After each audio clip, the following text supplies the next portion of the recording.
जय भीम नमो बुद्धाय. Social media इंस्टाग्रामवर एक page काल परवा बघितलं ज्याचं नाव होतं आरक्षण हटाव आंदोलन.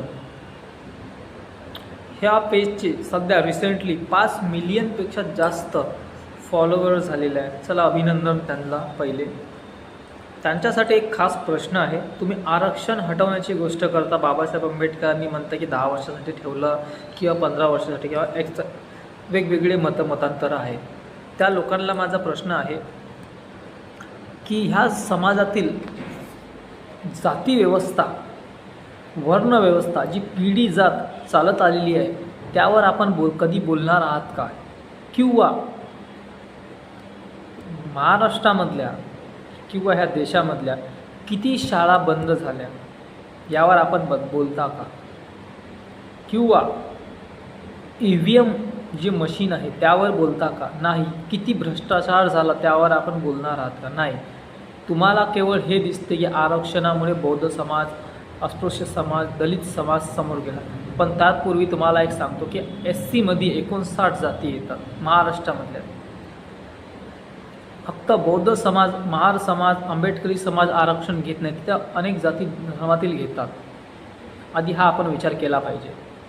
या देशामधल्या ज्या मूळ समस्या आहे, भ्रष्टाचार, रोजगार, महागाई, यावर आपण कधी बोलणार आहात का?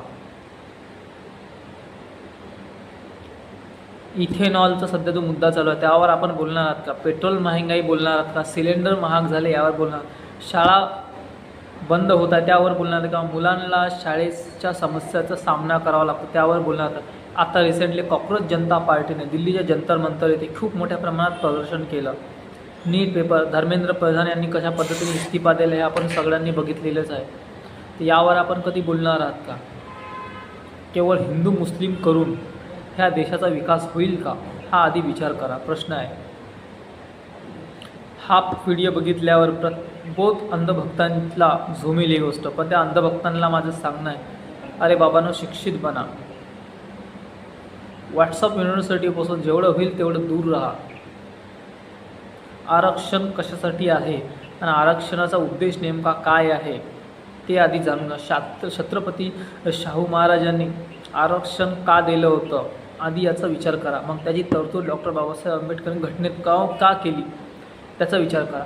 मेन मुद्दे जे देशामधले आहे, महागाई आहे, रोजगार आहे, पेट्रोलचे दर आहे, इथेनॉल आहे, EVM मशीन आहे, शाळा बंद आहे, मुलांचं एज्युकेशन कसं, याकडे आपण लक्ष द्या. खरे मुद्दे, पेपर फुटी का होतात त्याच्यावर आपण लक्ष द्या. याच्यापासून दूर नका जाऊ. आज जपानसारखा देश 2050मध्ये जगत आहे आणि भारत देश बघा कुठे आहे, याचं आपण आकलन करा. हा व्हिडिओ बनवण्याचा उद्देश हाच आहे की आमचा विरोध कोणत्या पार्टीला नाही, कोणत्या समाजाला नाही, कोणत्या विचारधारेला. आमचा विरोध आहे फक्त त्या विचारधारेला, जी विचारधारा मनुस्मृतीला फॉलो करते. मनुस्मृती ती जी समानता फैलवते. त्यामुळे व्हिडिओला जास्तीत जास्त शेअर करा. माझ्या चॅनलला सबस्क्राईब करायला विसरू नका. आणि शब्द चुकीन झाला, सॉरी. आरक्षण हटाव आंदोलन ह्या पार्टीला, ह्या पेजला तुम्ही काय म्हणता हे का आम्हाला कमेंट बॉक्समध्ये नक्की सांगा. जय भीम नमो बुद्धाय.